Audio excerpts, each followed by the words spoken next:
Hi everybody, welcome to the garage. I'm Jeremy Cordeaux. Peter Clayton's behind the camera, and this for the next, what do you reckon, Pete, 20 minutes? 20 minutes. Got to keep it down. It's the court of public opinion. I hope that the farmers are getting some of this rain. I think it's rained every day of the week for a couple of weeks. Anyway, a few days we will have the quarterly inflation figures, which should lock in a rate cut for next month from the RBA. We'll see. The Prime Minister's appearance on the Insiders Sunday morning, I don't know if you saw it, it was a promotional opportunity for Anthony Albanese. Not an interview, well, in my opinion anyway. He used the word clearly 23 times. Clearly. Meaning if you didn't see things his way, you were obviously blind. I'll tell you what is clear. Regardless of the question, his replies were just Labour Party propaganda. His whole appearance on the show was an opportunity to say what he was doing about the cost of living, which they quite rightly identify as the major issue in our country. I've got a lot of time for David Spears. He's good. But for him to sit there without asking the Prime Minister about the cause for this explosion in our cost of living, which is clearly, there, I've used it, clearly, I used the word, clearly it is the result of Labour's energy policy. Extraordinary that we could go from the cheapest electricity in the world to the most expensive in just a bit over 3 years. It's not only amazing, it's unacceptable and inexcusable. Particularly when their fixation, obsession with renewables will achieve absolutely nothing. It doesn't matter what we do here in Australia. 1% of emissions, nothing, no problem. But it will cost every man, woman and child a great deal. You know, the first rule of government, I've said this to you before, should be do no harm. The cost of living, the cost of everything up 30%. Why, Prime Minister? Why? Come on, David. Prime Minister, what is the problem you're trying to fix? David, honestly, it's not difficult to ask the question. Anyway. By the way, Friday morning around the dining room table at 9:05, the lights went out. Yeah, a blackout. Yeah, common in the third world. Thank you, Prime Minister, Chris Bowen, all the rest of you. Our electricity is not only expensive, it is unreliable. It looks like Bedford Industries is in danger of having to close its doors. They were talking about voluntary administration on the weekend. 80 years they've been around, doing good things. Now, I don't know if we're getting the whole truth here.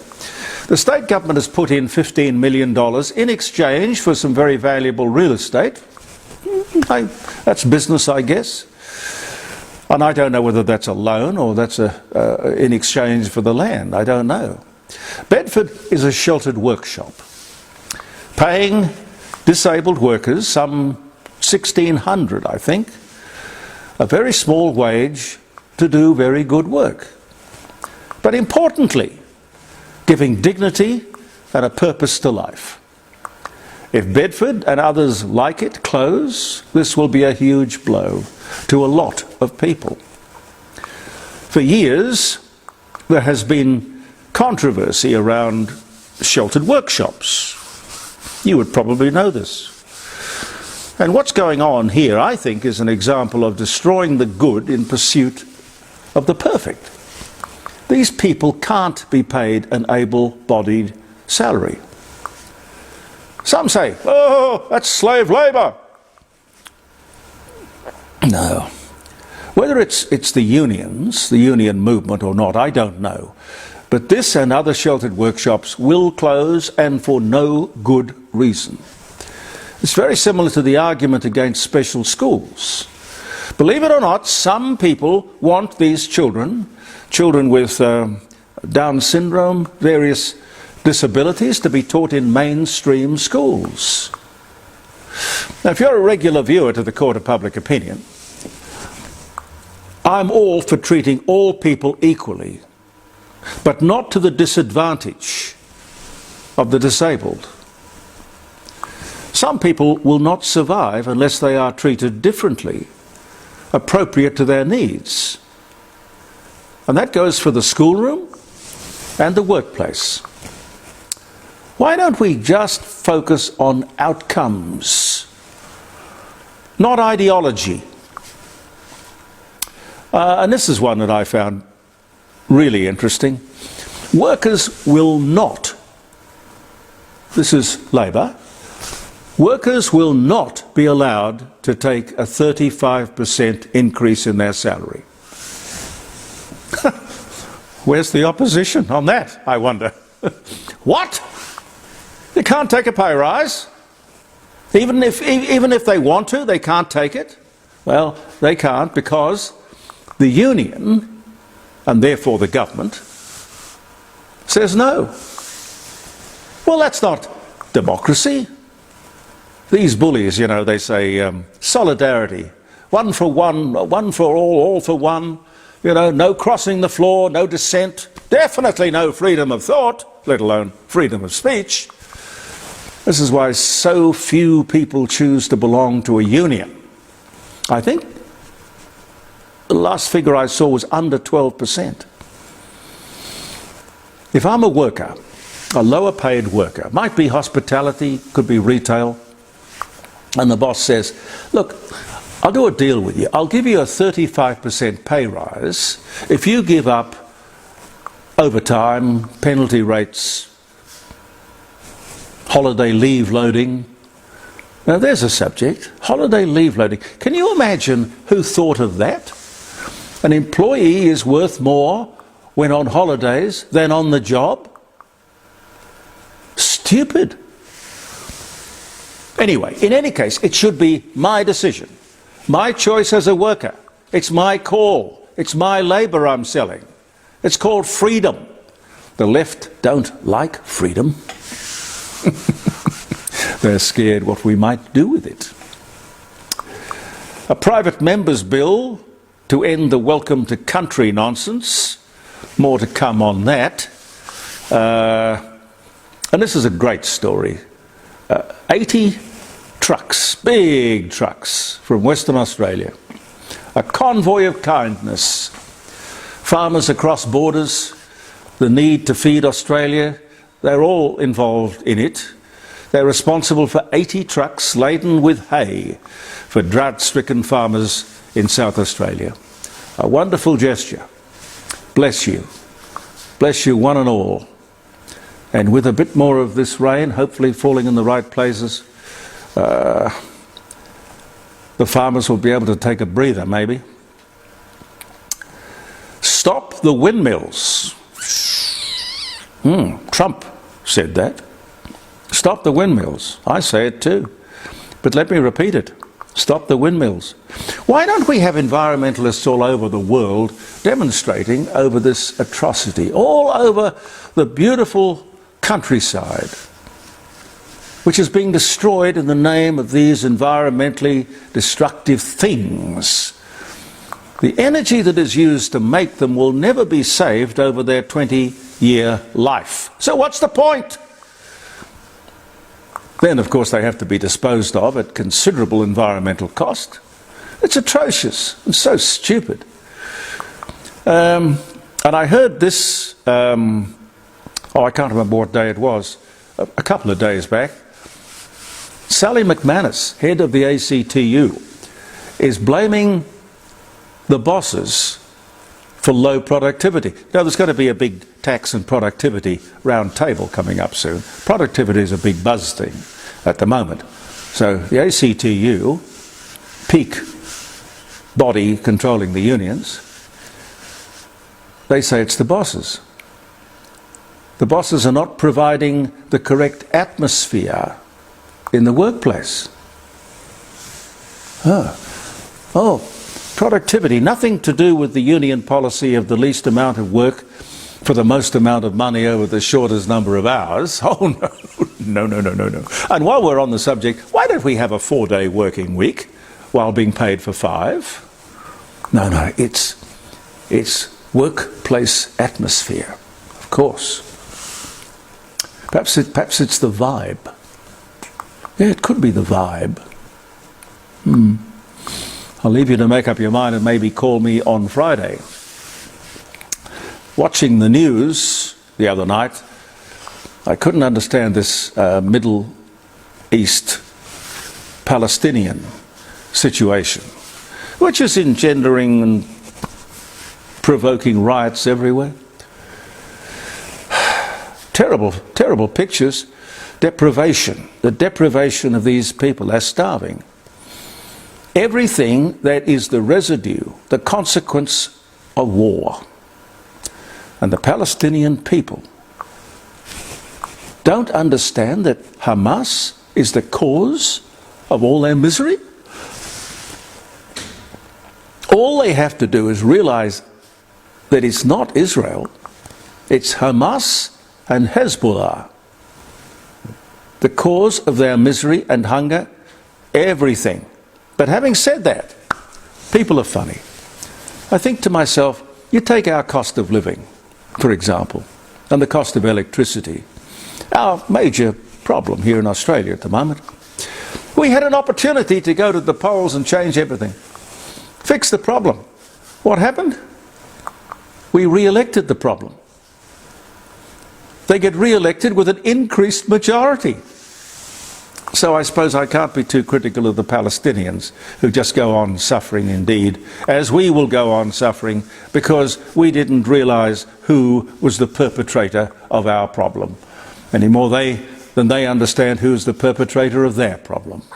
We all should just cut to the chase and maybe join the dots. We're here with the best wishes of the rising sun. Lovely people, Bridge Street at Kensington, 8333 0721.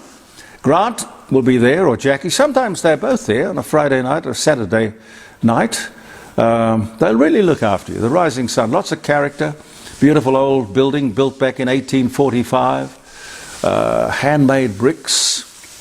Lots of timber. Open fires. Beautiful food. Great wine. And great hospitality. Often, as I've told you many times, voted the best pub or inn in South Australia. And of course Jim Elder's Fine Art Gallery, he's there in Melbourne Street, getting ready for the second big auction of the year. The galleries, there are two of them. One is a church and the other one is the purpose-built gallery that Jim and Helen built all those years ago. 106 and 110, Melbourne Street, North Adelaide.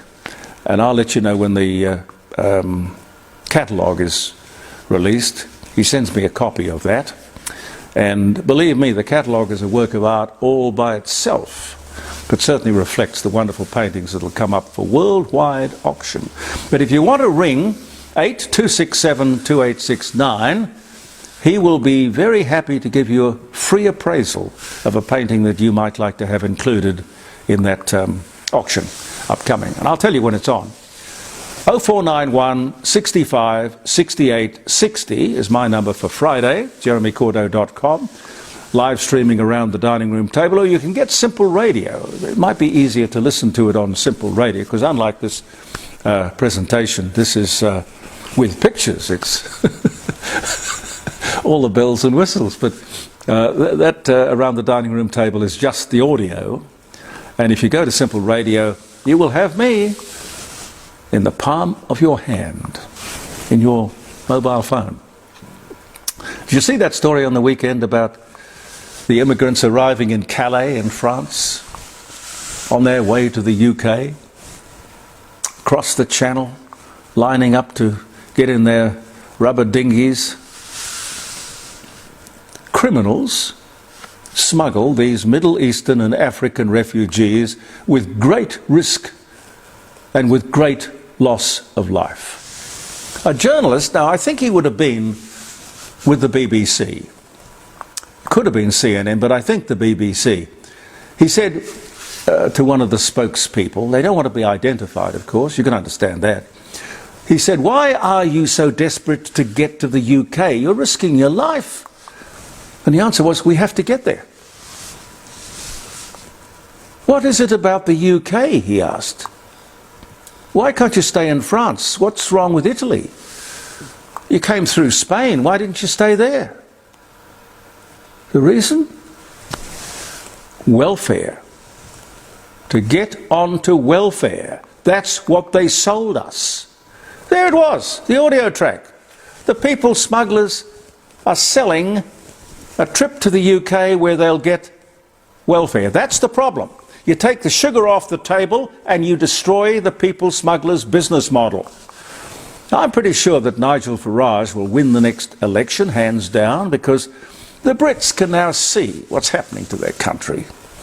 He is a man who has a formula for not only winning an election, but saving his country.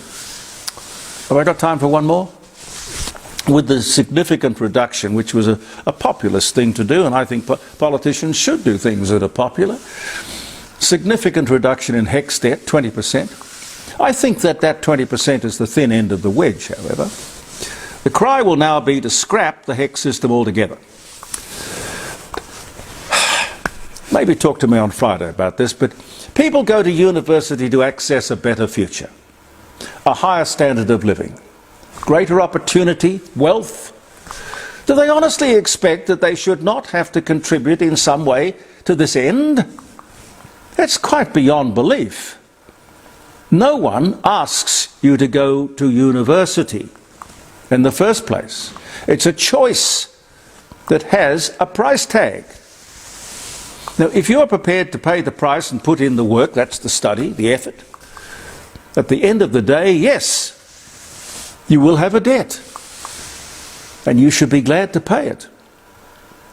Thank you so much for being with us. Have I got a second for some dates? Yes. Very quickly. Happy birthday if you're having a birthday. Happy wedding anniversary. It is the, golly, 29th. The 29th. On this day, 2023, a 1978 Toyota Land Cruiser named the Mud Crab drives 7 kilometres underwater at 30 feet deep to cross Darwin Harbour. Pete? I didn't know about that. I've heard of off-roading, but that's ridiculous. Why? Anyway, I would imagine you got your feet wet, but it's probably what you wanted to do. His Royal Highness Prince Charles, Prince of Wales, weds Lady Diana Spencer at St Paul's Cathedral, London, on this day in 1981. Test footage first created for Walt Disney's Steamboat Willie, which later became Mickey Mouse. 1928 was the year. This was the day. David Niven, British actor, Around the World in 80 Days, Rogues. He dies in Switzerland of Lou Gehrig's disease. He was only 73. He did another wonderful movie too. Oh, he did so many. He really did. The Bishop's Wife was a lovely movie. He was one of those absolutely effortless actors. He played David Niven, as no one could possibly play David Niven, but that's all he did. People loved him for it. Infamous lunch, the result that resulted in 3 deaths through suspected mushroom poisoning. The cook, Erin Patterson, later arrested, charged and found guilty in 2023. This is the day of the infamous lunch. And there is a book, 2 books in fact, coming out, one next month I believe. William Wilberforce, British politician, philanthropist and leader of the movement to abolish the slave trade, dies at 73. The year was, well, I've got 1933 here. I think it's more likely to be 1833, isn't it? I'll check that. Defeat of the Spanish Armada, the invincible Spanish Armada, is cited approaching England, several skirmishes follow, forcing the invading fleet to make a long and costly retreat around Scotland and Ireland. 1588. Police shootout with Bonnie Parker and Clyde Barrow. Bonnie and Clyde. In Iowa, leaves one member, Clyde's brother, Buck Barrow, dead and one captured. Bonnie and Clyde escape, but not for long. It was this day in 1933. Thank you so much for being with us, ladies and gentlemen. Have a great week, and we'll be back on Thursday morning with another posting here on Facebook at 9 o'clock, and it'll be out on various podcasts, thanks to Andy Martin, and of course our broadcast from the dining room table, jeremycordeaux.com, 9 o'clock, interesting guests, a lot of fun, different, very different. I'm Jeremy Cordeaux. Peter Clayton and I will see you soon. Believe in yourself, and thank you for viewing the Court of Public Opinion.